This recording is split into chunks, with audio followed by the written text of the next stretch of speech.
Depan pintu rumah gua gitu. Jadi langsung Bu depan. Lihat langsung. Nah, coba bayangin umur kelas 5 gue lihat langsung orang kelepak jatuh gitu. Gue liatin dan gue nggak bisa ngomong, gue liatin kok kayak gini, gue liatin sedangkan depan rumah gue itu jembatan Rawabadak, dan jembatan gue itu ukurannya dua mobil bisa masuk gitu, dan itu penuh, mereka sampai dorong saking dikejar, saking nggak takut ditembak, nyebur kali semuanya, jebur gitu. Menurut gue sih bukan untuk membagikan ketakutannya atau bukan untuk membagikan rasa trauma itu atau untuk menakut-nakuti mahasiswa baru atau orang lain di luar sana lah. Poinnya adalah itulah cara kita untuk merawat ingatan bahwa negara punya utang dan negara punya kewajiban untuk menuntaskan kasus pelanggaran HAM. Ya, yang begitu kan nggak boleh mencalonkan kan? Tidak boleh mencalonkan orang kayak gitu. Tapi kenapa bisa mencalonkan? Ya. Kayak gitu. Itu gimana, Dok? Kalau gue sih sebenarnya nggak ada yang percaya ya. Kalau mau ngarepin nggak bisa. Temennya Adox adalah nggak percaya. Kalau gue emang nggak ada percaya, enggak. Maksudnya gini. Gini aja. Halo teman-teman semuanya. Selamat siang. Assalamualaikum warahmatullahi wabarakatuh. Waalaikumsalam. Gue harus salam dulu nih Mbak, teman-teman. Biar kita berasa Indonesianya kental ya. Iya, katanya harus salam dulu ya. Jadi pakai assalamualaikum. Ya teman-teman, selamat datang di podcast obrolan lantai 3 YLBHI. Saya Mela. Biasanya sih saya sama Eno, cuman sekarang Eno nggak ada, jadi kita digantinya sama Adox.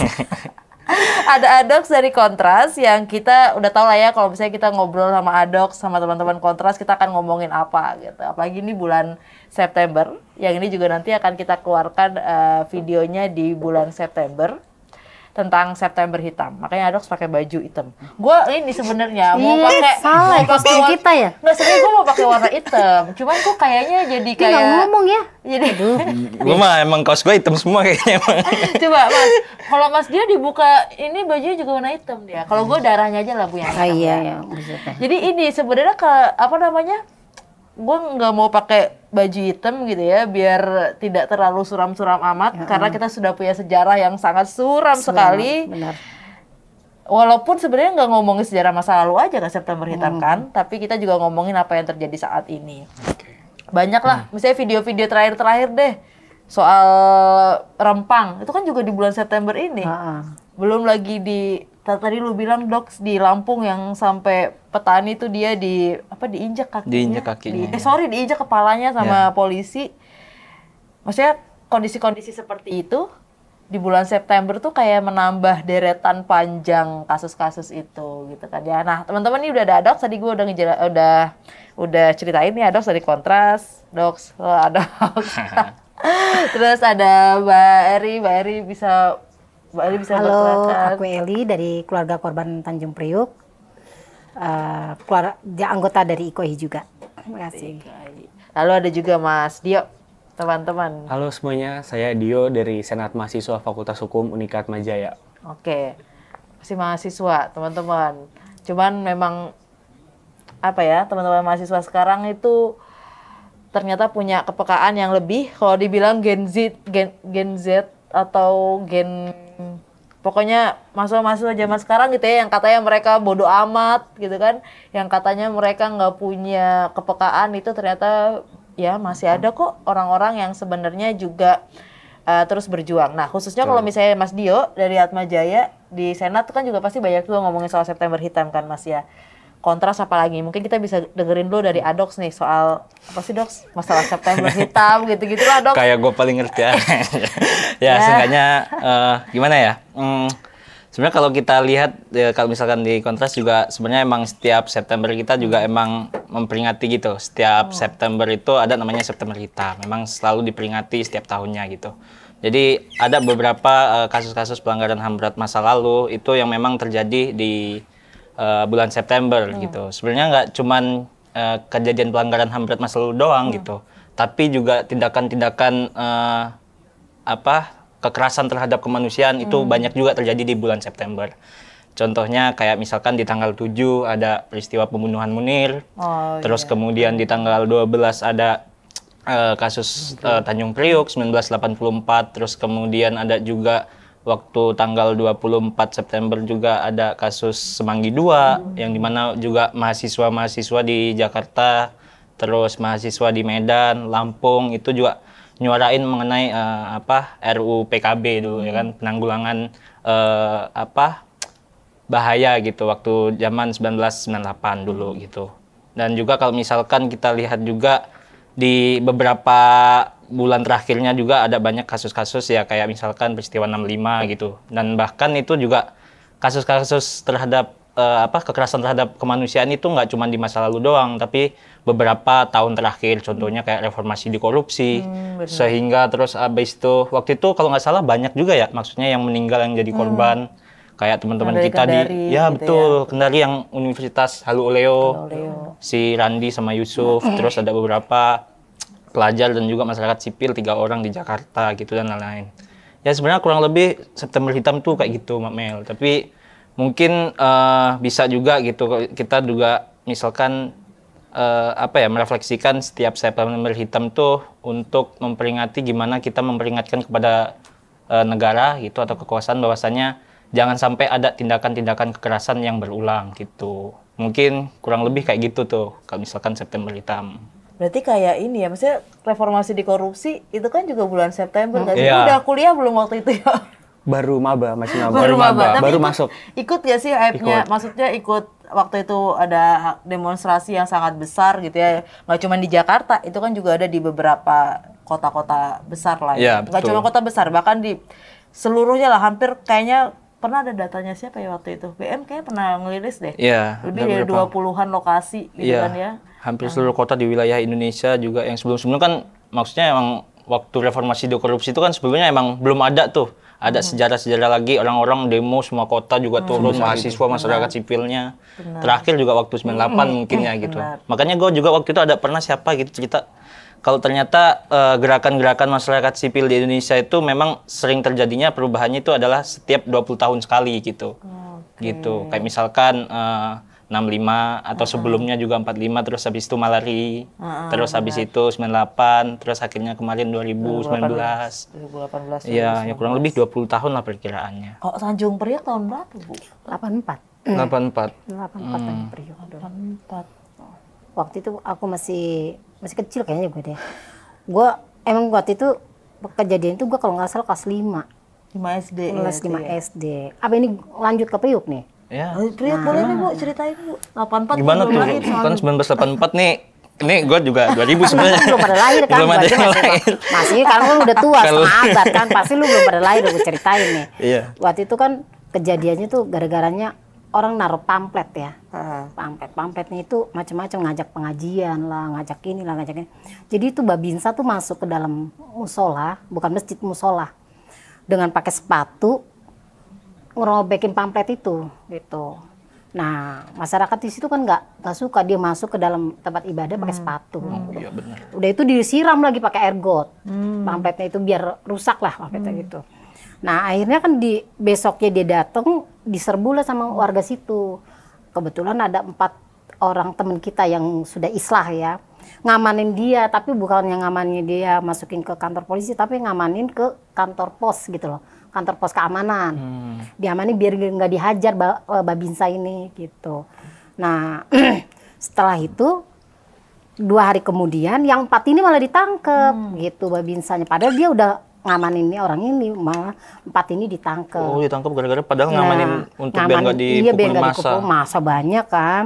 Pas sudah ditangkap mereka akhirnya disitulah dibuat kayak tablik akbar gitu, pengajian.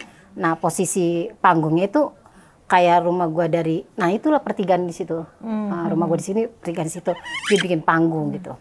Dulu kan gua nggak ngerti ya, taunya kita kalau setiap sekolah SD itu pasti ada gambar presiden ya, Iya. Presiden Soeharto, wakilnya gitu. Gue ingetnya gini, Pantaran si Adok itu jual poster, posternya itu kayak ginian polos saja, muka presiden, bawahnya badannya anjing, gitu.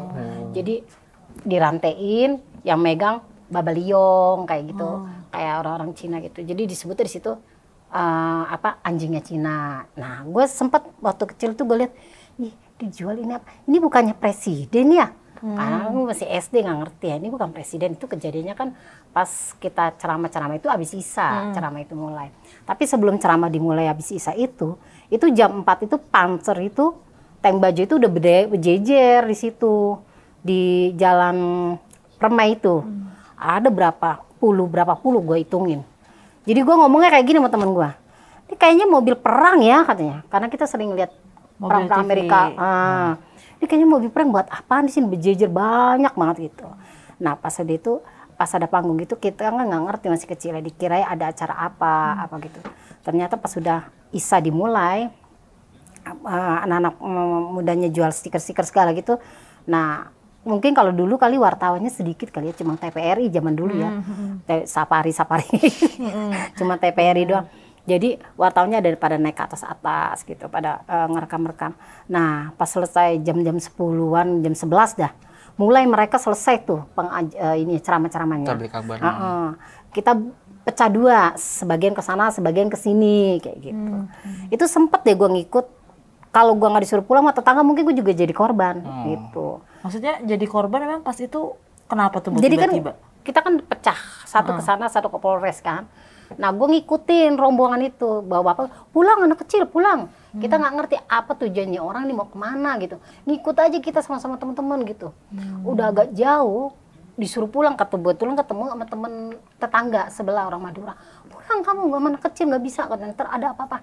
Dia nyeret aku pulang, baru berapa meter bunyi tembakan. Tuh kan bunyi, cepet pulang. Aku lari. Nah bunyi tembakan tuh satu kali, duar. Udah tuh, duar. Setelah itu, dedet, mati lampu. Gitu. Jadi udah disetting, tuh lampu udah dimatikan semuanya. Sangat disetting. Nah pas mati lampu, jadi nyalanya cuma di atas, merah semua kan.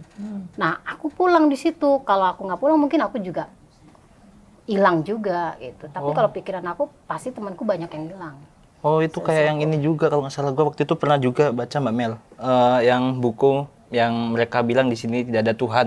Nah itu kan banyak tuh peristiwa-peristiwa. Kalau yang gue tahu tuh kalau nggak salah di sela-sela tablik akbar itu mereka juga buat nyeruin supaya teman-temannya yang 4 ditangkap tadi itu buat dibebasin. Ya nggak sih? Iya, makanya mereka terpecah dua itu. Ceritanya dia ke Polres itu sama ke satu lagi kemana ya, dia tuh meminta dibebaskan teman kita. Sebenarnya kita nggak mau anarkis, aslinya meminta bebaskan teman kita yang 4 itu gitu. Tapi belum sampai ke depan kita sudah ditembakin gitu. Berapa orang itu waktu itu Bu? Kalau menurut gue sih ya, dulu kan gue nggak pinter ngitung ya, masih itu ya. Tapi kalau gue sekarang udah ngitung nih, kalau dari belokannya LBH sampai ke situ, kalau penuh padet, percaya nggak 1000? Pasti kan? Pasti. Dari tikungan situ sampai pertigaan situ, kalau padet mobil bisa masuk jalan bisa masuk 2 mobil. Dia padat posisi, pasti ribuan kan? Tapi beritanya kan ratusan. Nah, sedangkan itu ribuan di situ, belum pas arah ke tempat rumahku itu loh yang jembatan itu. Nah, itu juga jembatan segitu besarnya sampai padet, sampai anak mahasiswa Pantaran ini saking kepengen duluan nggak dapet, dia nyebur ke kali tengah malam itu. Karena kalau dia belakangan ya ketembak kan gitu. Jadi yang belakangan tuh nggak sabaran dorong itu pada nyebur ke kali. Itu lokasinya pasnya di pas depan rumah gue. Di mana tuh? Polsek? Enggak, waktu kalau pas gue kan udah pulang dari Polsek itu kan. Gue belum nyampe Polsek, jadi gue pulang. Jadi gue nonton di depan pintu. Depan pintu rumah gue gitu. Jadi langsung Bu depan. Lihat langsung. Nah coba bayangin umur kelas 5 gue lihat langsung orang kelepak jatuh gitu. Gue liatin dan gue nggak bisa ngomong, gue ngeliatin kok kayak gini, gue liatin sedangkan depan rumah gue itu jembatan Rawabadak, dan jembatan gue itu ukurannya 2 mobil bisa masuk gitu, dan itu penuh, mereka sampai dorong saking dikejar, saking nggak takut ditembak, nyebur kali semuanya, jebur gitu. Maksudnya waktu itu tuh itu kan nggak mungkin random kan, orang nembakin gitu kan. Kalau boleh tahu nggak biasanya cerita pasca itu ya, pas orang udah sering denger cerita-cerita mungkin di tempat ibu gitu kan, kenapa sampai polisi sampai kayak gitu? Itu waktu itu polisi bukan? Bukan, tentara. Maksudnya tentara sampai mereka melakukan itu tuh kenapa? Nah, itu kan karena waktu itu yang dikirai kan katanya kita ini yang ceramah-ceramah agama ini kayak berontak gitu, tidak sesuai dengan ajas Pancasila. Dari itu sekolah tidak boleh memakai jilbab. Jadi di situ orang Muhammadiyah ke situ umumnya Muhammadiyah di sana kan. Jadi mereka berontak untuk bikin acara ceramah kayak gitu. Itulah. Jadi setiap pamflet yang kita tempel, kita mau ada ceramah gini kan pamflet itu kan ajakan ini pengajian. Jadi mereka sobek semuanya. Gitu. Jadi anak pemuda-muda pada adok ini marahlah di situ. Gitu. Mereka siram-siramnya pakai ergot kan itu kan musola ibadah. Tanggal berapa tuh Bu? Berarti September tanggal. Jadi sebelum kejadian, jadi kayaknya jaraknya kayak dari tanggal 12 itu sekitar inilah 15 hari sebelumnya gitu. Berarti seminggu sampai 2 minggu sebelum kegiatan sampai peristiwa gitu. yang nembak-nembak itu tanggal 12 September. Tanggal 12 September. itu malam. Dan aku taunya pertama dia nembak itu nggak langsung aku nggak tahu tuh nembaknya pakai gituan apa pakai yang mobil berjejer itu, gue nggak ngerti. Soalnya gue taunya dengarnya pas gue pulang posisinya duar bunyi 1 2 kali langsung tetet. Nah gitu langsung bunyi tetet mati lampu di jalanan gelap deh tuh. Gue lihat awannya doang. Nah gue posisi di luar karena mama gue kan dulu sakit dan bapak gue ikut di situ gitu. Jadi gue nggak ada yang nyari. Kebetulan kan kita perempuan semua ya, kakakku nemenin mamaku. Jadi aku keluar nggak ada yang nyari. Untung ada orang Madura tetanggaku narik aku pulang. Mungkin kalau aku nggak ditarik mungkin aku kena juga gitu. Itu kan dulu berarti kan itu kejadiannya kan 1984 lah ya gitu kan udah lama juga. Sebenarnya kalau dilihat berarti yang sebagai pemicunya adalah ketika ada orang yang mulai masuk masjid terus habis itu ngambil nyobek-nyobekin gitu. itu terus habis itu ketangkap 4 orang dan lain-lain gitu.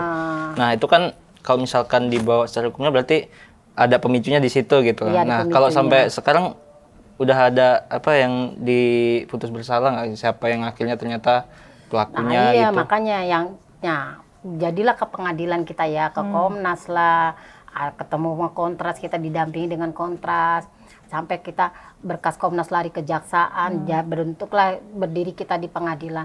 Nah setelah di pengadilan itu, kita kan teman kita banyak ya, termasuk teman yang 4 yang ditangkap itu kan teman kita juga.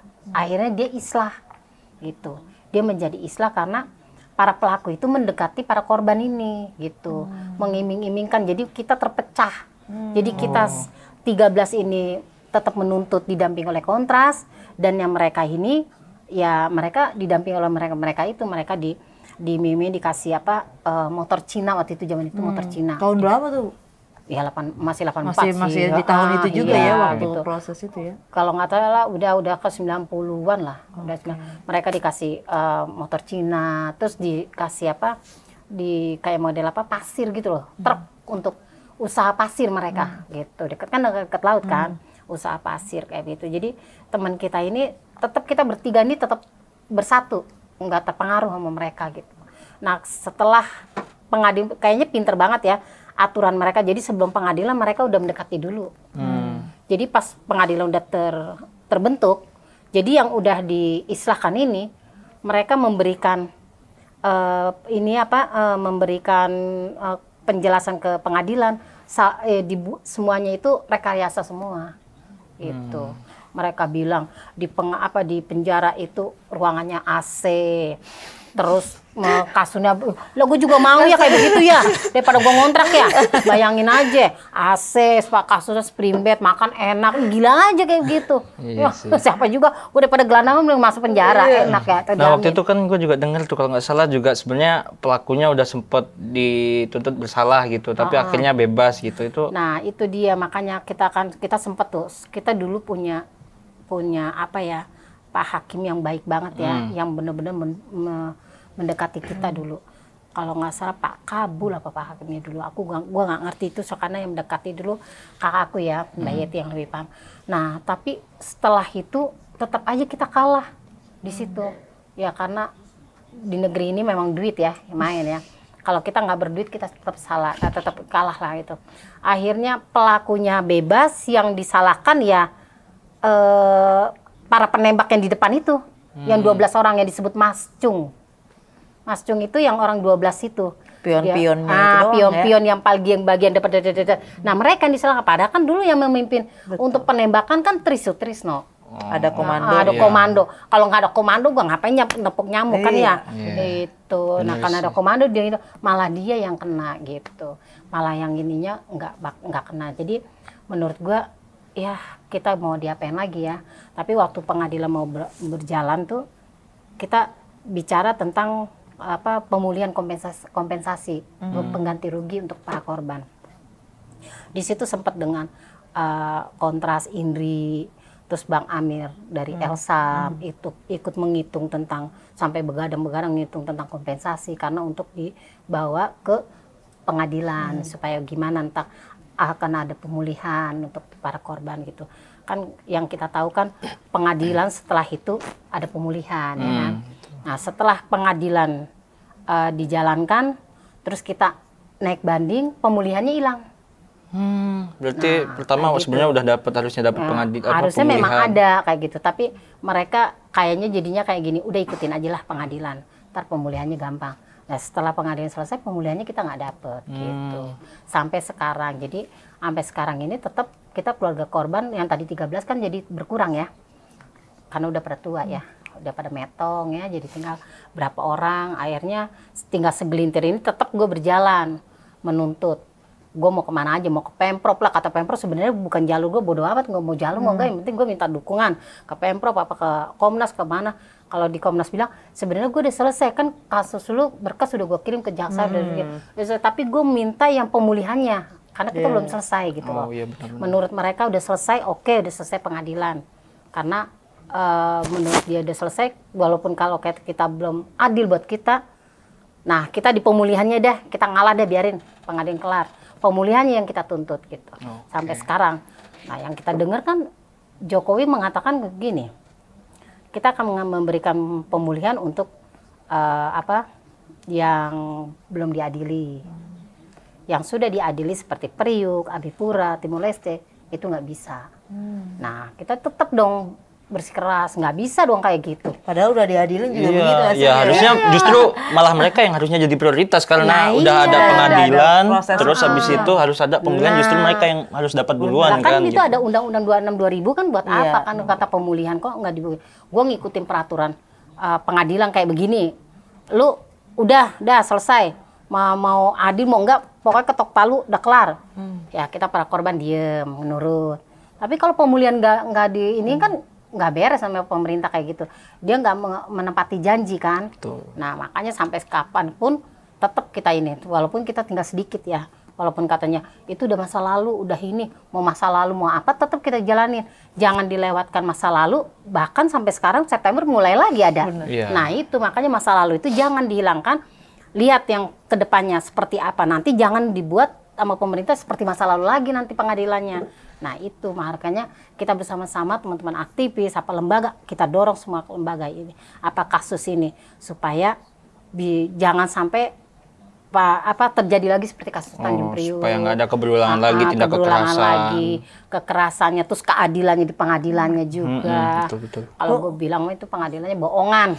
Gue ngebayangin maksudnya itu kan cuma salah satu contoh kasus. Maksudnya lu relate nggak yuk dengan kasus ini? Maksudnya lu pernah nggak denger cerita ini di buku-buku sejarah gitu kan ya? Mau lu angkatan berapa di buku sejarah kan paling Nggak ada. nggak ada sih, tapi cuman bilang ini adalah 12 kasus pelanggaran HAM berat masa lalu yang diadili, itu kayak nggak relate. Bahkan misalnya gue yang lebih tua dari Adox, yang nggak tua-tua banget, tapi juga nggak dalam buku sejarah gue tuh kayak nggak ada Bu diceritain soal ini. Apalagi kalau misalnya kita mau ngomongin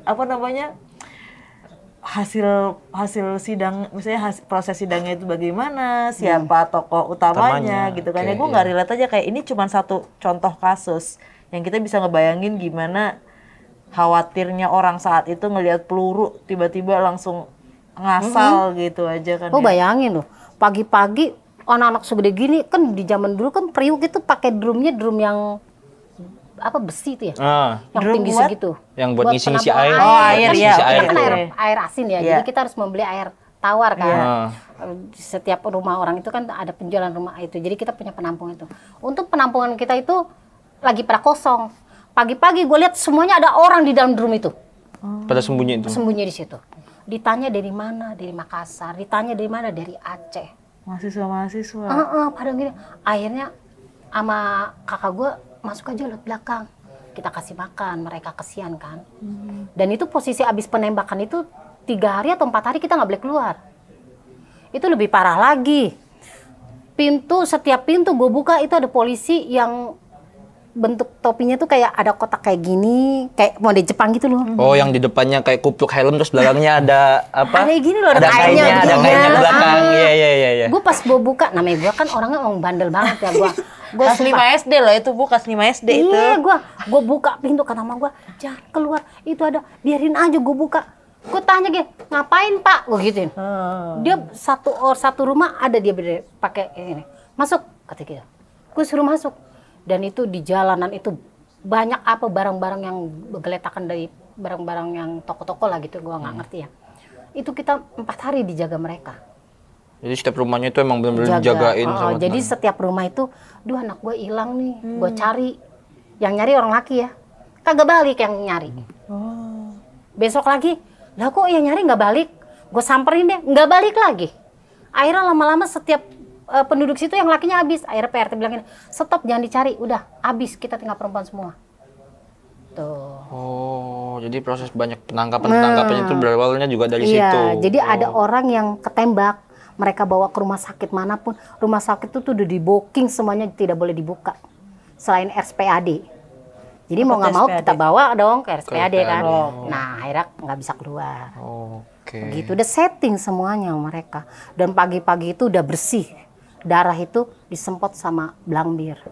Jadi udah nggak ada pagi-paginya tuh untuk ngelihat bukti apa, udah nggak ada. Kayak lu tau gak sih kayak manusia nggak ada harganya. Iya. Ya iya. Ya ibarat kata, bayangin itu kan kampung ya, maksudnya kayak terus banyak-banyak orang rumah kayak gitu-gitu, setiap rumahnya kan dijagain kayak niat banget Iya, gitu. niat maksudnya. banget. Dan itu si Irta temanku ya, dia waktu kejadian itu SMP, dia ikut masuk. Dan orang pada mati tuh ya, dia pura-pura mati masuk di pura-pura mati begini. Biar nggak ditangkap biar kayak nggak gitu. ditembak, Oh. pura-pura mati. Nah udah selesai itu, yang mayat-mayat itu dilempar ke truk. Irta pun ikut dilempar di truk, kirain mati. Lempar. Sampai di rumah sakit baru diperiksa mana yang hidup. Nggak taunya si Irta hidup. Sampai sekarang masih ada kan, Irta hidup, so ada yang hidup. Jadi dipisahin yang hidup. Nah ketika itu Trisutrisno datang. Ngapain tuh? Kamu nih masih kecil ikut-ikutan. Nah dia lah yang disapa sama Pak Tri. Soalnya korbannya paling kecil dia SMP kelas 2. Soalnya dia tadi karena nggak pura-pura mati Ya tadi itu ikut-ikutan kayak gua. Tapi kalau gue sempet disuruh pulang, kalau gua nggak disuruh pulang mungkin gue juga kena kali kan. Oke. Karena kan posisinya kan nggak ngerti kita mau ngapain nih orang. Sebagian ke sana, sebagian ke sini kan kayak gitu. Iya. Berarti udah berapa tahun tuh kalau misalkan 84 ya sekarang? 39. 39. Bayangin 39 tahun. Umur gue aja udah gocap, udah setengah abad. dan Sampai sekarang pengadilan kayak begini. Dan Bu Eli masih inget. Ingat Detail banget lah ya soal orang yang itu ditembakin dia geletak di depan gua. Dia mati lagi. Coba, dia mati lagi. Gue liatin di teras gua. Lu bayangin. Lu pernah nonton film-film ini nggak ya? Film-film apa perang-perang gitu kan ya biasanya. Kalau misalnya kita ngeliatin itu film, tapi Bu Eli itu bisa Lihat langsung. Ngeliat melihat langsung. Iya sih, gua nggak bisa bayangin sih kalau itu. langsung orang Nah, gue memang dari kecil emang sama darah nggak takut ya. Emang sampai sekarang juga gitu. Yang gue traumain itu pansernya itu sampai sekarang. Baru ini aja gue udah nggak trauma. Oh, Dulu suara-suara kendaraannya itu. yang mobil itu ada tembakan. Oh. Gue kalau udah ngeliat itu gue takut. Karena emang yang paling banyak sering lo dengar karena tembakan itu tadi Nah gitu. itu, Oh. gue bingung. Yang bunyi itu apa? Dibilang kata orang, ya itu panser itu. Oh iya, sorenya sebelum ada pengajian, gue udah lihat dulu, udah menghitung gue di pinggir jalan tuh, Jalan Sudarso. 1, 2, 3. Ih gila banyak amat, buat apa nih mobil ya? Nah gitu, kita waktu itu belum mulai acara itu apa pengajian belum. Itu asar udah berjejer tuh. Dan kita nggak ngerti kalau itu untuk diri kita gitu, nggak ngerti. Jadi pas udah itu kalau gue lihat di Matraman tuh kan ada tuh kantornya, ada mobilnya itu. Dulu gue nggak bisa ngeliat mobil itu, takut deh. Karena masih trauma juga bahkan sampai trauma. sekarang ya gitu. Kalau sekarang udah mulai nggak begitulah gua. Jadi sebenarnya kalau zaman sekarang tuh polanya sebenarnya sama, cuman nggak ada orang yang mati di tengah jalan gitu ya, bedanya nggak ada darah gitu aja kan. Iya. Misalnya kayak mungkin Dio nanti bisa ceritain lah gimana maksudnya pas reformasi di korupsi kan polanya sama. Ya. Bahkan gak usah reformasi di korupsi deh. Waktu kasus Wadas yang ya kan yang polisi, tentara yang itu sampai masuk rumah, benar-benar mereka datang Terus untuk rempang yang ya, rempang juga yang Rempang intimidasi juga. dan lain-lain. Gas air mata sampai di atas Benar. rumah apa sekolah-sekolah kan juga bahaya. Mereka nggak bawa pistol nih, udah nggak bawa senapan, Max. Ibaratnya kagak begini gitu kan ya. Cuman kehadiran mereka tuh polanya sama gitu kan. Kalau lu ngeliatnya gimana yuk? Maksudnya lu tidak hidup di tahun 84 tapi lu lihat pola yang sama yang sekarang yang sebenarnya ini kayak sesuatu yang 11-12 nggak sih kalau gue bisa bilang? Iya. Ya nggak sih gimana yuk kalau lu Rasanya juga berulang gitu ya. gimana yuk lu ngeliatnya yuk Rasanya gitu kayak yuk. gitu. Kalau gue sih sepakat sama Mbak Ella tadi ya, bahwa sebenarnya pola-pola yang dilakukan oleh aparat atau siapapun lah yang berjaga untuk ya mereka mungkin bahasanya menertibkan dan mengamankan Iya. jalannya Ketertiban umum.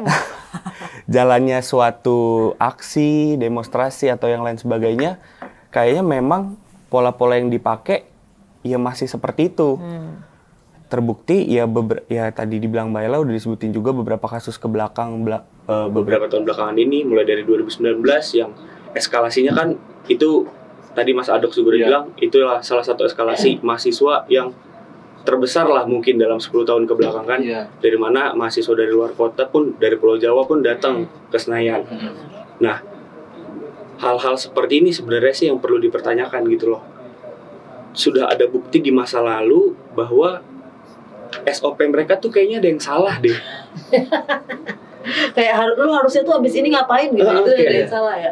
Harusnya evaluasi yang kemana, itu Bu, evaluasi yang dulu maksud ya. aku kayak setiap habis kejadian, setiap ada sesuatu korban, oke kita akan evaluasi SOP, kita akan evaluasi. Tapi nyatanya sampai saat ini kan nggak ada. Polisi itu, yang lu maksud polisi atau? Iya, siapapun lah orang yang Siapapun. bertugas sebagai untuk mengamankan dan menertibkan orang yang berkerumun. Pak Listio, tolong dengarkan Dio sedang berbicara soal SOP polisi. Soalnya kan mereka kan yang memang punya kewenangan Tapi buat emang paling melakukan banyak pengamanan, iya. gitu. Cuma sekarang di Rempang ternyata TNI juga ada loh. Yo. Dia nggak, maksudnya nggak cuma polisi sekarang ternyata kan yang untuk aman-amanin gitu kan. Iya, artinya kan kita bisa lihat bahwa sinergitas yang kita pengen tuh kan sebenarnya untuk hal yang positif ke depannya, di mana mereka sebagai pelindung negara harusnya memiliki sinergitas yang positif, bukan justru malah merugikan kita sebagai masyarakat. Ya itu tadi kayak gue bilang, ya contohnya 2019, terus yang tahun lalu lah Kanjuruhan. Benar. Itu kan salah satu yang terbesar juga, hampir 135 nyawa 135 nyawa hilang, yang disalahin cuman angin. Iya sih. Rempang juga angin. Enggak, masalah kalau misalkan angin, kenapa ada selongsong gas air mata tuh di atas Nah, apa itu dia. sekolah itu kan? Tahun 84 untungnya angin belum lahir, Bu. Belum lahir Belum ya. lahir. Kalau udah lahir tuh angin Itu lahir disalahin, Bu. baru Angin tahun lagi kemarin ya. ya. Jadi kasusnya angin mulu ya. Berarti kalau Kanjuruhan berarti udah bentar lagi udah mau setahun nih ya berarti ya. 11 tahun. 1 Oktober ya Kanjuruhan. Iya, 1 Oktober. Artinya kan hal-hal seperti ini yang sebenarnya perlu kita pertanyakan gitu loh. Kenapa setiap ada suatu kegiatan atau ada eskalasi dari massa atau orang yang nggak haruslah orang unjuk rasa demonstrasi berkerumun lah. Kayak di Kanjuruhan kan orangnya berkerumun. Kenapa setiap ada kerumunan dan mungkin mengarah ke hal-hal yang tidak diinginkan selalu dibenturkannya dengan kekerasan-kekerasan. Ya buktinya di Kanjuruhan 135 nyawa hilang, cuman bisa kita nyalahin angin. Berarti kan ada sesuatu nih sebenarnya yang dari tadi Ibu cerita dari tahun 84 sampai 2019 yang katanya mau reformasi, yang katanya mau diubah, nggak ada yang berubah sama sekali. Berarti SOP-nya. Nah, Iya, itu sebenarnya mekanismenya harusnya gitu kita emang SOP-nya. mekanismenya. ha. Harusnya kejadian dulu itu Palistio, harusnya kejadian polisi, itu ya? mereka evaluasi ya. Jadi kita evaluasi jangan lagi berbuat seperti kayak gitu. Nah, tapi gue tadi menarik, misalnya tadi Bali cerita kalau misalnya yang ternyata diadili cuma 12 orang yang dia Iya, nembak. yang di lapangan. Pas di Kanjuruhan juga misalnya oke lah disalahin angin, tapi beberapa orang polisi juga dia kena apa namanya, kena etik gitu kan ya. Cuman kan gini ya, dalam strukturnya itu kan dia pasti setidaknya kata Feli tadi ada komandonya. Iya pasti. Iya, itu lu melihatnya gimana sih Dok? Kayak misalnya akhirnya yang kena itu cuman yang di depannya. Cuman orang-orang yang misalnya dia yang kerja di lapangan, ya kan? Itu gimana lu? Ya sekarang gini aja ya mungkin ya. Bisa mungkin orang awam juga mungkin bisa ngelihat gitu. Polisi kayak misalkan atau polisi, aparat polisi atau aparat TNI gitu. Mereka datang bawa satu kompi pasukan gitu. Nggak mungkin dia tiba-tiba langsung datang gitu aja tanpa adanya perintah kan. Berarti di situ ada komando gitu. Ada perintah untuk dilaksanakan tugas melakukan pengamanan. Pertama yang kita bisa lihat berarti itu ada mekanisme pengamanan, terus kemudian ada perintah komando. Nah ya itu yang selama ini kan maksudnya selalu diterapkan, tapi hasilnya apa gitu. Nggak menyelesaikan masalah, justru menambah masalah. 135 orang meninggal lah, terus kemudian banyak kasus-kasus di sebelum-sebelumnya juga akhirnya banyak nyawa yang hilang juga, kayak misalkan reformasi di korupsi juga gitu. Kan banyak tuh gitu. Nah yang kayak gitu-gitu maksudnya yang mesti dikurangin sih memang gitu. Kayak misalkan kalau tadi yang gue bilang gitu, memang di situ ada perintah rantai komando. Tapi yang selama ini selalu yang disalahkan yang pihak di lapangannya aja kan. Kayak misalkan di kasus Kanjuruhan kan akhirnya cuman ada beberapa yang bebas. Terus ada beberapa mungkin 2 orang kalau nggak salah itu cuma divonis tahun doang. Bahkan ada yang kurang dari setahun karena udah melalui proses persidangan dikurangin kan gitu. Nah itu gitu. Jadi banyak gitu. Pelanggaran HAM berat masa lalu juga gitu Bu ya? Iya. Maksudnya pelaku-pelakunya yang utama tuh nggak pernah. Iya, sama aja contohnya kayak Munir juga, yang lapangan juga. Jadi memang kayaknya udah settingan dia. Mungkin SOP-nya model gitu juga kali. Gue balik lagi ke SOP ya. Tapi maksudnya ya kejam juga maksudnya gitu. Dia yang ini ibarat kata ya kalau misalkan gua ngelihat secara individunya gitu misalkan dia ngasih perintah nih untuk melakukan sesuatu pengamanan terus akhirnya ngerenggut nyawa orang gitu. Dia nggak kepikiran anak buahnya. Iya, dia nggak kepikiran dosa dia secara gitu. manusia dia harusnya nggak bisa tidur ya. Iya, moralitasnya gitu loh. Maksudnya gimana sih gitu loh. Ya kan kayak kasus Semanggi 2 juga maksudnya kan banyak tuh mahasiswa-mahasiswanya juga gitu. Ya maksudnya Iya. Gua nggak kepikiran aja sih. Kayak misalkan dia punya anak dan lain-lain terus anaknya kena salah satu korbannya Tapi juga ada salah satu pelakunya LB Murdani waktu Priuk itu. Waktu dia sakit-sakitan itu dia juga kayaknya teringat-ingat kesalahan dia di Priuk. Ada beberapa korban Priuk dia mau minta maaf waktu dia mau meninggal itu. Sempat tuh orang Islam cerita. Tapi kita nggak datang. Jadi kalau hal-hal itu yang lebih cekatan tuh orang-orang Islam gitu. Jadi mereka kayaknya merasa bersalah, keingetan. Jadi kayak selama dia hidup tuh kebawa-bawa terus ininya. Kayak begitu.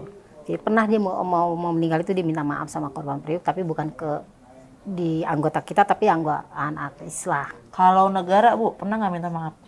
Ya itu dia mau minta maaf gimana, dia kasih pemulihan juga kagak, mau minta maaf. Dia kasih pengadilan aja modelnya kayak begitu. Gimana mau minta maaf tuh? Maksudnya yang selama ini dijanjikan. Jokowi kan dia di awal-awal janji ya. Iya, nawacita. Pelanggaran HAM berat, ini bla bla gitu ya. Terus ada PPHAM lah, iya. gitu kan. Makanya kemarin juga kita kan membuat surat kan buat ini ke Menko, teman-teman kita Mbak Yeti. Isinya untuk PPHAM itu, pemulihan itu. Kita memberikan surat itu 2 kali ke Menko. Tapi diterima sama mereka, dibuka sama mereka, tapi kita belum disetujui lah, belum dipanggil lah. 2 kali kita kasih itu. Gitu. Karena kita semua sekarang udah bergerak sama Kontras juga, sama IKOI, kita ke Menko, kita ke Komnas HAM, ke Pemprov barusan ya, minta bantuan gimana nih jalannya, yuk kita gabung yuk untuk ini. Kalau seandainya ini Priuk jebol bisa untuk pemulihan, nanti kan KB Pura pun bisa jalan, ke sini pun bisa jalan kayak gitu. Jangan seolah-olah tuh dianaktirikan. Kita sini udah yudisial, jadi udah nggak bisa nih yang non yudisial aja yang berjalan. Nah, itu kan nggak bagus kayak begitu. Soalnya kan harusnya yang dipentingkan yang ini.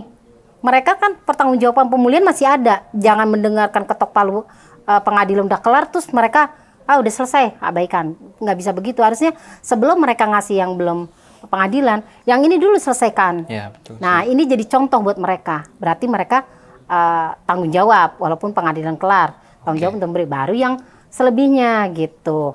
Nah ini kan Khawatirnya enggak. ntar kalau misalnya apa yang non yudisial aja itu nggak dilakuin, apalagi Gimana? yang yudisial. Iya, maksudnya kalau misalkan gini, kan kasus Priok kan memang maksudnya udah pengadilan dan secara yudisial memang udah dilaksanain, tapi ya tetap aja pelakunya bebas gitu terus akhirnya, tapi mekanisme pemulihan Pemulihannya setelah belum ada. pengadilannya juga nggak dilaksanain gitu. Apalagi kasus-kasus yang pengadilannya belum ada, terus udah mau didorong buat adanya proses non yudisial, kan juga Katanya maksudnya nggak sih- ada jaminan juga gitu. Katanya sih memang mau diadakan buat Semanggi dan Trisakti katanya dalam dekat ini gitu. Barusan aku kan ke Pemprov kan, terus aku bilang, nah kalau itu oke lah, memang dia sudah menjanjikan. Yang kita ketirkan ini yang sudah pengadilan, makanya kita terus berjuang sama teman-teman kayak gimana caranya gitu. Gimana pun mereka memberikan yang belum pengadilan tapi ini tidak diberikan, kita tetap berusaha karena kan kita mengikuti peraturan pemerintah, ada pemulihan ya harus ada. Kenapa mereka buang tanpa ada sebab, tanpa ada apa gitu. Tetap Padahal kita yang buat tuntut. mereka ya. Mereka membuat Undang-Undang 26-nya kan. Jadi kan kita harus mengikuti dong. Kita dibilang selesai di pengadilan, udah selesai nggak ada. Sebenarnya nggak puas ya, cuma kita ikutilah sistem mereka. Tapi dengan pemulihan tidak dikasih, sistem mereka juga kan. Nah itu harus kita tuntut di situ. Seperti itu sama teman-teman. Mungkin kalau misalkan dari Dio sendiri nih, kan Dio juga maksudnya dari Atmajaya, di mana itu juga jadi lokusnya gitu. Lokusnya benar. Dua kejadian malah. Iya, Tempat tempat kejadiannya ya kan, Semanggi 1, Semanggi Semanggi 2 gitu kan. Nah, kan ini juga beberapa proses didorong secara yudisial dan yudisialnya kira-kira dari teman-teman mahasiswa atau teman-teman anak muda di Atmajaya gimana tuh buat ngedorong kasusnya gitu. Kalau tadi Mas Adok sebut lokus, sebenarnya 2019 tuh Sama juga. lokasi kampus tuh lumayan mencekam juga. Iya sih. Gua sempet Jadi denger itu. pecah dulu di Senayan. Setelah pecah di Senayan tuh kayaknya mulai banyak tuh bergerak yang pakai tameng segala macam keluar dari Polda tuh, udah hitam-hitam semua. Itu udah mulai gas air mata udah kemana-mana tuh. Di Atma tuh di gedung belakang ada 2 basement. Basement ada 2 lantai, basement di bawah. Itu kita sampai ke bawah aja masih kerasa tuh asap semua. Untung aja di situ ya tidak terjadi apa-apa, tapi artinya pada saat 2019 pun sakeos itu dari depan Jalan Jenderal Sudirman, terus di belakang area duta tuh full semua asap semua. Itu sekitar mungkin maghrib jam 6 atau jam 7-an. Di 2019 pun terjadi hal yang sama. Tadi kalau kayak Mas Adok bilang, gimana sih caranya untuk kita memajukan atau mendukung lah penyelesaian kasusnya. Sebenarnya harapannya salah satunya sih dia di kita sebagai mahasiswa atau sebagai anak muda lah. Apalagi diproyeksikan negara juga kan akan mengalami bonus demografi, di mana yang kedepannya juga pasti lebih banyak pemudanya lah daripada orang-orang tuanya. Kalau gue sih selalu bilang ya Mas ke teman-teman, biasanya kalau ada maba atau ya teman-teman mahasiswa lah, gue selalu bilang bahwa ketika lo masuk kampus, apapun jurusan lo itu bukan hanya menyandang titel sebagai seorang mahasiswa, tapi lo lah pejuang keadilan. Tapi lo lah pewarta keadilan. Jadi di pundak lo itu bukan cuman label mahasiswa doang. Keadilan yang ada di negara ini, ya ada di tangan lo, ada di pundak lo. Sekarang gimana caranya kita sebagai seorang pemuda, sebagai seorang mahasiswa, memajukan atau menegakkan keadilan yang ada di negara. 20 tahun, 30 tahun lagi, udah kita nih yang megang tongkat jabatan. Terserah lah kalian mau jadi, ya kalau dihukum ya kan, terserah lah mau jadi lawyer atau mau jadi hakim, jadi jaksa, mau jadi polisi juga, jadi tentara atau apapun lah. Terserah profesinya mau apa, yang penting lupakanlah paradigma-paradigma orang tua kita nih. Kalau tadi ditanya, ada nggak sih moralitas orang terduga atau nggak ada nggak sih orang moralitas orang yang membunuh ini, ada nggak sih? Itu kan sebenarnya harus dipertanyakan. Jangan sampai kita punya paradigma atau punya pandangan kayak mereka nih yang sudah melakukan kejahatan-kejahatan itu. Yang nggak punya moral. Nah, itu dia. Mungkin Ya kenceng dong Box. mungkin orang-orang yang membunuh atau melakukan kekerasan itu mungkin melihat kayak gualah simbol negara. gualah memang orang yang benar nih. Patriot itu. Lu salah. Kalau nggak salah kan di Tanjung Priok juga sebabnya karena itu ya, Bu.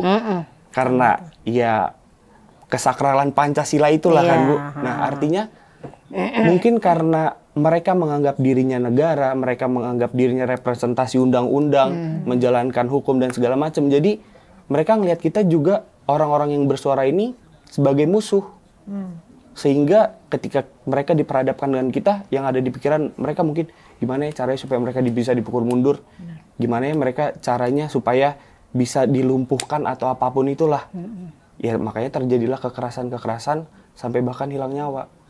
Gue penasaran, Atmajaya kan jadi lokus sangat apa ya maksudnya kasus Semanggi gitu ya. Tapi kalau di kampus lo sendiri obrolan soal ini tuh jadi kayak common talk gitu gak sih? Kalau di dosen atau mahasiswanya lu ngomongin soal Semanggi. Kalau di kami itu so far hanya anak hukum sih. Cuman kemarin teman-teman di ekonomi memang beberapa 3 tahun kebelakangan ini kita sering kerja sama bareng karena kebetulan almarhum Bang Wawan juga kan fakultas ekonomi. Jadi junior-juniornya di ekonomi juga ikut bantu-bantu kita lah. Ini sebenarnya yang jadi tantangan juga. Gimana sih caranya supaya kita tuh bisa ngebawa isu ini, kita bisa beradaptasi. Ini kan ya nggak bisa dipungkiri juga bahwa pada saat 98-99 gue pun belum lahir. Gimana mahasiswa mahasiswa baru di bawah gue 2001, 2002, 2003 ya mereka belum tahu apa-apa juga. Jadi sebenarnya itulah yang menjadi sebenarnya tantangan buat kita, bagaimana kita bisa beradaptasi dan isu ini tuh tetap ada. Poinnya sih sebenarnya kalau tadi Ibu cerita memiliki trauma, terus mungkin keluarga korban yang lain juga memiliki ketakutan yang lain. Menurut gue sih bukan untuk membagikan ketakutannya atau bukan untuk membagikan rasa trauma itu atau untuk menakut-nakuti mahasiswa baru atau orang lain di luar sana lah.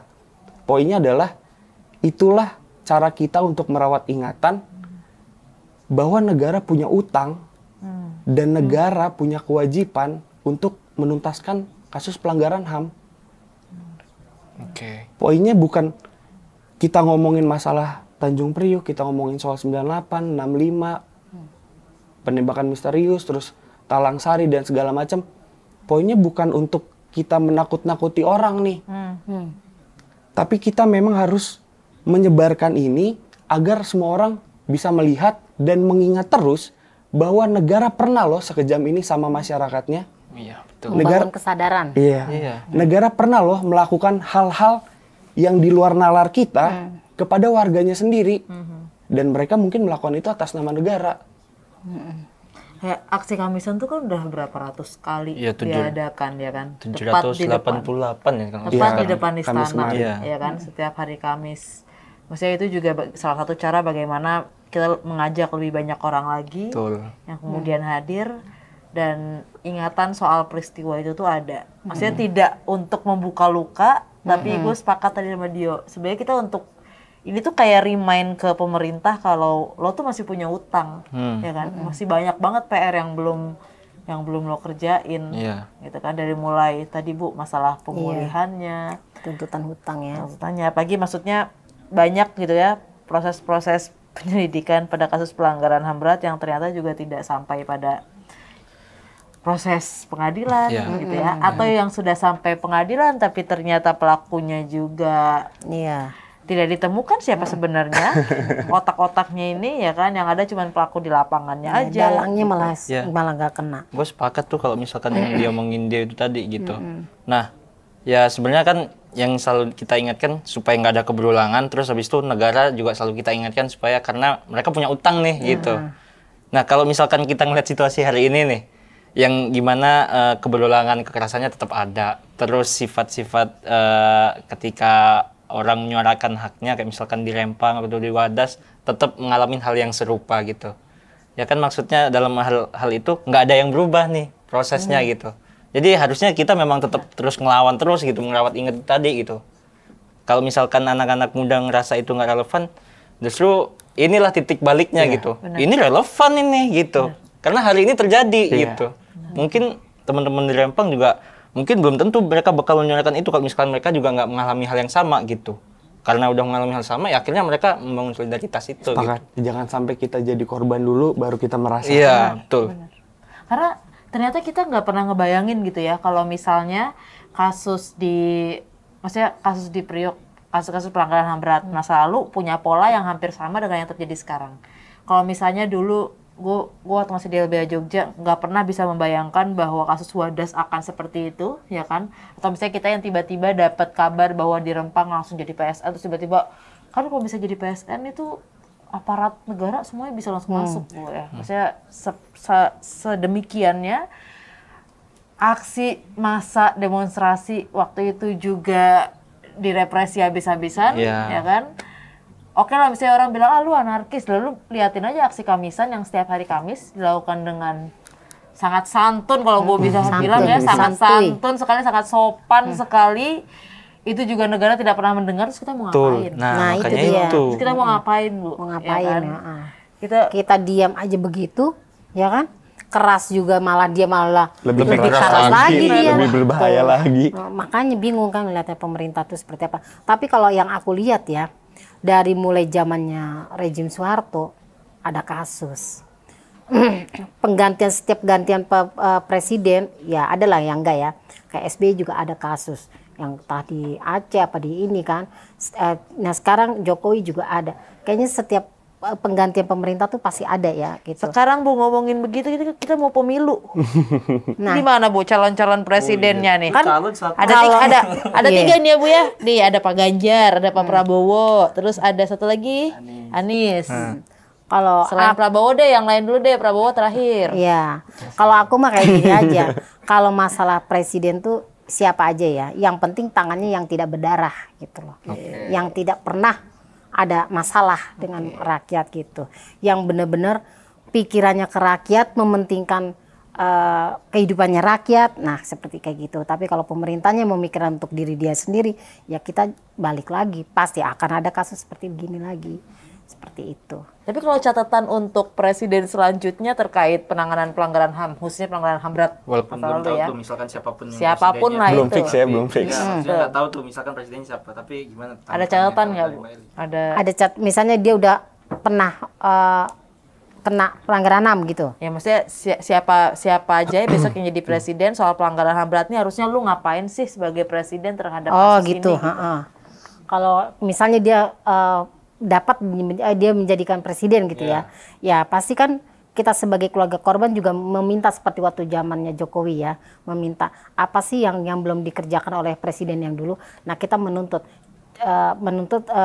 tentang ini kasus-kasus pelanggaran HAM yang harus diselesaikan. Berarti satu penyelesaian pelanggaran HAM berat masa lalu lewat mekanisme yudisial pastinya. Iya. Tapi yudisialnya jangan pengadilan kayak panggung sandiwara, kayak nyanyian kayak gitu kan ya. Bener-bener pengadilan gitu.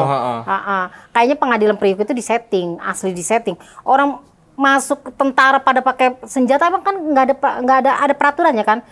Pengadilan nggak bisa dimasukin pakai senjata kan, ada peraturan. Gua aja yang bego hukum tahu kok. Masa pemerintah yang tahu hukum sengaja masuk pakai senjata. Tapi sekarang yang ngerti hukum gua apa pemerintah? Gua jadi bingung kan ya. Tuh bingung gua di situ. Katanya gua bego hukum. Nah pemerintah pinter hukum, keblinger pinternya. Jadi saking keblingernya pakai senjata masuknya.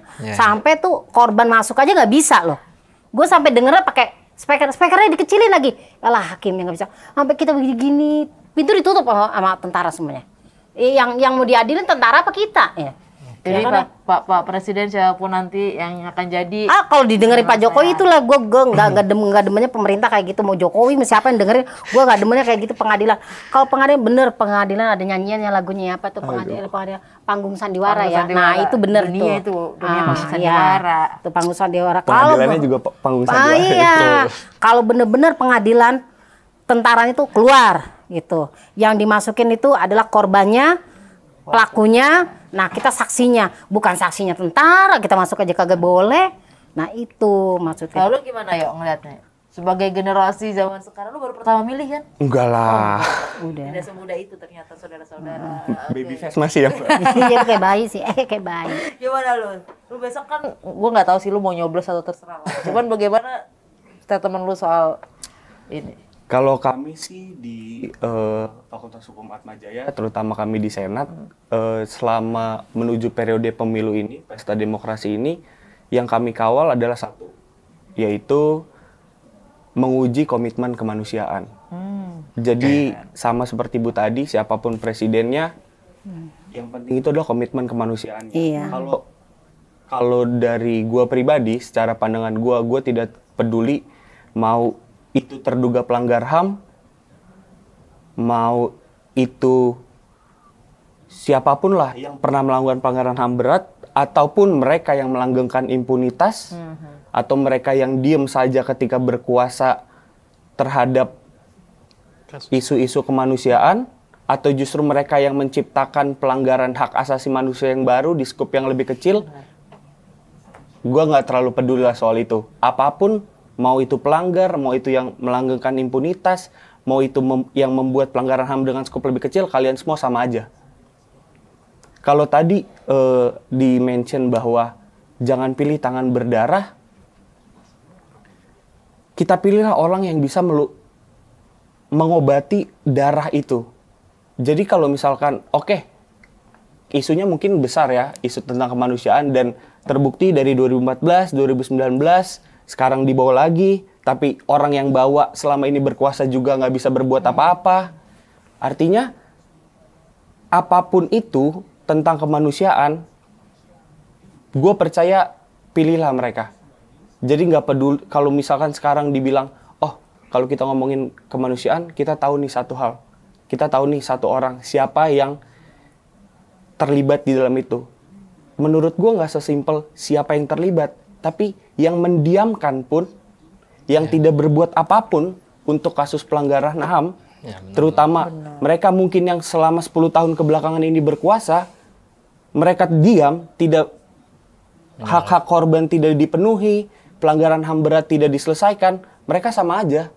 Jadi mau lu pelanggar HAM, mau lu orang yang tidak melanggar HAM, tapi lu mendiamkan pelanggaran HAM itu dan tidak menuntaskannya ketika kalian berkuasa, kalian sama aja. Kalau kita ngomong, mungkin orang terlalu banyak fokus tentang IKN, investasi, segala macam. PSN. Orang terlalu banyak fokus tentang isu-isu ekonomi. Ya, kalau kita memperhatikan isu ekonomi, tapi kita tidak tahu dasarnya atau hal fundamental sebagai fondasi suatu bangsa, yaitu kemanusiaan, itu tidak diperhatikan, ya terjadilah rempang. Betul. Demi ekonomi, demi peningkatan ekonomi, demi adanya investasi, sehingga kemajuan ekonomi di negara ini, kemanusiaan itu disingkirkan. Kita tutup mata soal kemanusiaan atas dasar ekonomi. Menurut gua, untuk menyambut tahun politik ini, untuk menyambut pesta demokrasi ini, kalau dari pandangan gue pribadi dan kami Senat Mahasiswa Fakultas Hukum, satu, tentang kemanusiaan. Siapapun mereka yang peduli dan memiliki tindakan tegas serta kemauan untuk soal kemanusiaan, marilah mungkin kita bisa berharap sama mereka. Tapi jangan lupa, kita pernah dibohongin loh beberapa periode ini. Teman-teman jangan lupa. Emang merawat ingatan tuh Gue bisa nyambungin dia ya. Dia bilang kan, milih presiden siapapun, mau berdarah mau apa gitu ya. Terus dirimu bilang yang penting kemanusiaan ya kan. Nah kalau kita pilih yang orang yang sudah kotor tangannya, kita pilih untuk kita tuntut tentang kemanusiaan, sekarang aja belum terpilih dia udah nggak ada kemanusiaan. Iya kan? Iya, betul. Dia punya kasus aja dia nggak mengatakan gue salah nih. Iya. Nah, bahkan sebenarnya harusnya dia tidak bisa mencalonkan capres. Iya, betul. Kalau udah tercoret, ke luar negeri pun udah nggak bisa. Seharusnya. Nah, seharusnya SOP balik lah ya. SOP pemerintah gue nggak ngerti tuh gimana, balik lagi deh tuh. Gue nggak ngerti hukumnya. Kok bisa kayak gitu? Nah, emang kita mintanya pemerintah itu kemanusiaan. Nah, kemanusiaannya kita cari. Kalau yang kotor tangannya itu sudah cuci tangan dengan kemanusiaan, mengatakan kita salah, memberikan pemulihan pada korban, nah itu baru hebat, jiwanya gentleman, tanggung jawab, lo masuk deh lo capres. Nah boleh, nah kayak gini belum mengatakan maaf, belum mengatakan apa, bergaya-gaya capres, ya kan? Dia kesian korbannya, terus dia apa mau jadi mengangkat kemanusiaan, ya kan? Ini aja orang hilang, jadi apa nih orang hilang? Ya, orang hilang ya tetap orang hilang aja nggak ketemu. Iya, dan tanggung jawabnya nggak ada, ya kan? Nah, seharusnya kan itu juga aslinya yang begitu kan nggak boleh mencalonkan kan? Tidak boleh mencalonkan orang kayak gitu. Tapi kenapa bisa mencalonkan? Ya. Kayak gitu. Itu gimana, Dok? Kalau gue sih sebenarnya nggak ada yang percaya ya. Kalau mau ngarepin nggak bisa. Temennya Adok adalah nggak percaya. Kalau gue emang nggak ada percaya, enggak. Maksudnya gini, gini aja deh. Jangan sampai kita bahas maksudnya ya gimana kayak misalkan kita mau nyalon jadi presiden nih. Ya kita bakal ngasih yang terbaik gitu. Maksudnya janjiin anak itu, karena belum garap gitu. Tapi kan kita bisa lihat sebelumnya kayak misalkan ada beberapa udah pernah jadi gubernur, ada beberapa jadi bupati. Kan kita juga bisa lihat ataupun siapa-siapanya gitu. Latar belakang kan kita bisa cek gitu. Ya kalau misalkan di sebelum-sebelumnya mereka juga punya salah, terus habis itu kinerjanya juga nggak bagus, sama aja gitu. Termasuk orang-orang di sekeliling mereka. Iya, maksudnya kalau gue emang nggak percaya gitu. Bahkan kayak misalkan ya enggak, maksudnya kayak bener kata Dio tadi. Bahkan ada yang orang belum pernah tangannya berlumur darah terus kemudian mimpin tapi juga ternyata sekelilingnya terduga gitu. Kan tetap aja gitu. Nggak ada jaminan bahwasanya siapapun presidennya nanti bakal bisa nyelesain kasus itu. Atau mungkin gini Mas. Makanya tadi yang gue bilang. Menyambung omongan Mas Adok sama Ibu berarti mungkin belum ada nih yang pas buat jadi figur presiden sesungguhnya di negara kita. Iya, Nah, makanya berarti sebenarnya artinya apa? Pemimpin Indonesia sekarang saat ini krisis kepercayaan gitu. Orang-orangnya nggak ada yang percaya gitu. Ya krisis kepercayaan sebenarnya salah satunya itu kayak gue bilang tadi harus gentleman. Dia punya masalah, selesaikan dulu dengan si korban. Betul. Nah, itu salah satunya. Kalau memang dia mau ngangkat diri dia, selesaikan dengan kasusnya dia. Dia tanggung jawab. Gue minta maaf, lu berikan dia ini pemulihannya. Nah itu gentleman, membersihkan nama dia, angkatlah dia. Nah, betul, sepakatnya mungkin ini. Ini belum ada apa-apa kok ngangkat. Iya, betul sepakat. Gue mungkin kalau konkretnya ya, kalau misalkan dari perkataan lu tadi Mbak gitu misalkan, berarti misalkan ada orang nyalon nih presiden, tapi dia bikin kesepakatan tuh sama publik, seluruh masyarakat Indonesia misalkan, dalam waktu 1 tahun bakal janji komitmen untuk menyelesaikan kasus. Tapi kalau misalkan sampai saat itu belum ada progresnya, dengan kesepakatan itu dia harus turun mengundurkan dari diri. Sepakat. Itu bagus tuh. Itu bagus. Gue mending menghargai kayak gitu. Dia memang benar-benar menunjukkan gue sadar. Iya. Gue benar-benar kepengen menjadi pemimpin, gue sadar gue nggak mau jadi kayak begini, gue akan bersihkan nama gue akan tunjukkan pada masyarakat Indonesia, menunjukkan pada warga Indonesia, gue nggak senilai buruk yang lu sangka seperti dulu. Nah itu bagus. Mending kayak gitu. Cocok nih buat tim ses nih. Jadi artinya buat tim ses di luar sana mungkin nih pesan-pesan supaya mau terpilih, coba bikin janji secara real. Nah iya itulah janji lah. Iya, kalau emang nggak bisa, nggak terbukti, mundur aja. Kan janji itu kan nggak usah malu lah, emang orang buat juga nggak malu ya. Soalnya udah hampir 10 tahun dibohongin sama janji ya Mas. Iya. Yang lebih parah lagi korban dengar janji bertahun-tahun sampai punya anak capek. Orang dijanji cuma siaran pers, dah janji. Nah berapa menit sih? Ya kan nggak ini. Terus kita minta maaf sama ini bersihkan. Itu yang dimaukan sebenarnya korban maunya gitu loh. Sebenarnya jadi presiden juga nggak susah-susah harusnya. Dengerin. Iya. Korban diculik. Dia tinggal nyuruh kan Mbak. Tinggal nyuruh bawahannya. Lu selesaiin ini gitu. Gue tinggal kontrol kan. Iya emang iya. Apa susahnya? Perangkatnya banyak. Perangkatnya banyak kan ya. Di belakangnya banyak. Ya jadi ya teman-teman sebenarnya sih kalau ngobrolin soal siapa besok jadi presiden susah. Intinya berarti nggak ada yang cocok dipilih ya? Nah, atau itu. gimana nih intinya nih? Ya itu silakan teman-teman. Intinya siapa aja. Memutuskan ya kan kita tidak bisa, gue nggak bisa ngomong di sini mau kita yang harus pelaku kalau gue kayak gitu, mau yang nggak pelaku, mau yang pelaku kata dia oke. Tapi ada peri kemanusiaan ya, catatannya itu harus menunjukkan keseriusannya pada korban, bertanggung jawab dulu, selesaikan, nasehatkan diri dia. Gimana silaturahmi sama keluarga korban, nah tunjukkan bahwa gue tanggung jawab, gue nggak akan melakukan kayak gitu. Nah itu namanya calon presiden gentleman, bagus tuh. Sambil evaluasinya, kalau misalkan setahun 2 tahun nggak kejadian progresnya langsung turun. Nah itu ya, jadi kayak teman-teman begitu. sebenarnya obrolan kita hari ini itu kita kemasannya aja gitu ketawa-ketawa ya sebenarnya sih. sebenarnya sih kita pengen semuanya tuh saling ingat bahwa kita pernah punya pengalaman, punya sejarah yang suram, ya kan, di tahun-tahun sebelumnya, khususnya mungkin sebelum 98 ya. Yang itu ada senapan, pistol, laras panjang dan lain-lain. Ada darah di mana-mana, yang kemudian ternyata polanya itu sama sekarang, tapi mungkin tidak dengan kehilangan nyawa, tapi mereka dihadapi dengan ketakutan yang luar biasa, terancam, ya kan, polanya itu sama. Nah, jadi sebenarnya yang pengen kita lihat, ya kan, dari September Hitam, bahasanya September Hitam, tapi yang pengen kita lihat juga adalah bagaimana kita tetap merawat ingatan kita. Bagaimana kita tetap menuntut pemerintah bahwa lu masih banyak PR yang belum selesai, masih banyak warga yang sekarang itu masih ngerasa trauma gitu ya, mereka masih menuntut keadilan, kayak hidupnya sekarang tuh masih terombang-ambing, ya kan, kita belum dapat nih adil yang versi kita gitu ya. Jadi sebenarnya ini juga mengingatkan kepada kita semua, terutama mungkin teman-teman yang sekarang masih mahasiswa, masih punya waktu banyak untuk belajar, ya kan, bahwa sejarah itu masih ada dan kita tidak hanya belajar tentang sejarahnya, tapi juga bagaimana memastikan bahwa sekarang itu tuh nggak terjadi lagi seperti kemarin. Bahwa apa yang terjadi di bulan-bulan September di tahun-tahun sebelumnya itu juga tidak akan terjadi di bulan September atau bulan apapun itu setelah ini. Bahwa kita pasti selalu berharap ada perbaikan, berharap ada dunia yang lebih baik, tapi semoga di momentum September ini semua refleksi, semua harapan itu mulai menjadi kenyataan. Gitu ya. Teman-teman, saya Mela, di sini ada Adox juga.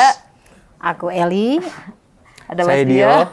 Terima kasih banyak untuk menonton obrolan kami di 1 jam terakhir ini. Dan ingat teman-teman, kita tidak boleh diam dan teruslah melawan. Hidup korban. Hidup korban. Jangan diam, lawan. Lagi. Ulangin dong.